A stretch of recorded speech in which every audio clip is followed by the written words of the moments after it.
Olá, irmãos, tudo bem?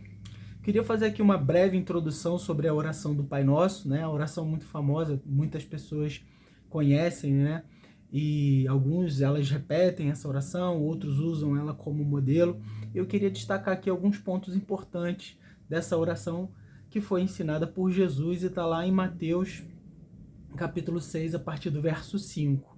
E a primeira coisa que eu queria destacar é que Jesus ele está fazendo um contraponto e está fazendo um confronto ali direto com os hipócritas, né? Então ele destaca que quando a gente faz essas orações, quando a gente ora a Deus, né, dentro de um modelo que ele estabelece, a gente não deve fazer isso com o fim de ser visto, né? E ele está destacando aqui porque naquele período existiam seitas e os membros dessas seitas eles ficavam pelos cantos fazendo orações e em algumas situações eles até cobravam para fazer essas orações, né?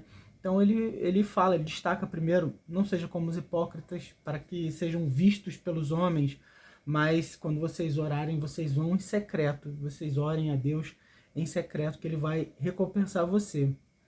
E aí ele inicia dizendo, quando orares, quer dizer, ele já pressupõe que a gente vai orar. Então, uma oração ela é feita por aqueles que são filhos de Deus, que têm a graça do Senhor, aqueles que podem ter livre acesso à presença de Deus, né, por conta do sacrifício de Jesus Cristo e por conta da salvação que nós recebemos por benefício do próprio Deus, né? Então ele vai destacar, né, que isso já é algo que ele pressupõe. Um cristão ele vai orar, né? Mas quando você orar, aí ele vai começar dando algumas orientações.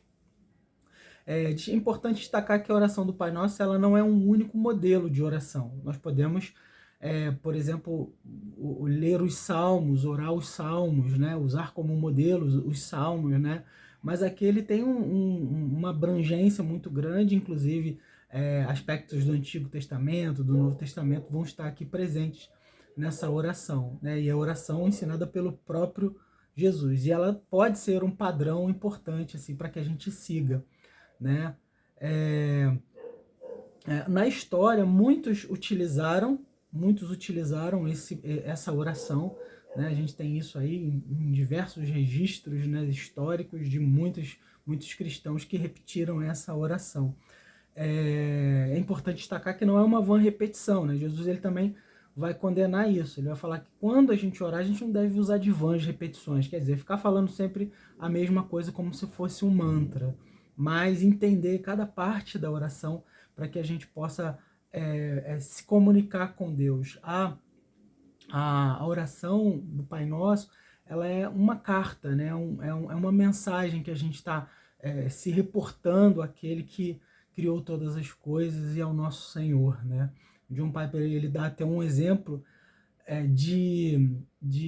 como se Deus estivesse como se fosse um general e nós aqui os soldados, e a gente pega um radinho e se comunica com ele, diz qual que é o próximo passo que a gente precisa fazer, nos ajuda nesse sentido, envia tropas.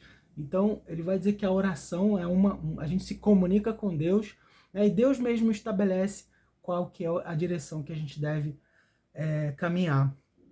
Essa oração ela é dividida em algumas partes. Então tem uma primeira parte, invocação, existem algumas petições e ele termina com louvor.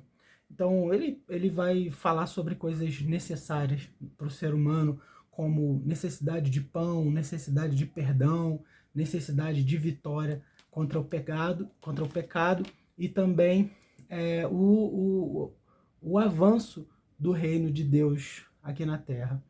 Então, que Deus possa nos abençoar com essa oração, nos ajudar a estabelecer um modelo de oração que a gente possa, cada parte ali, estar meditando em cada parte ali, para que a gente possa para que ele sirva de modelo, para que a gente possa se comunicar com o nosso bondoso Deus. Um grande abraço.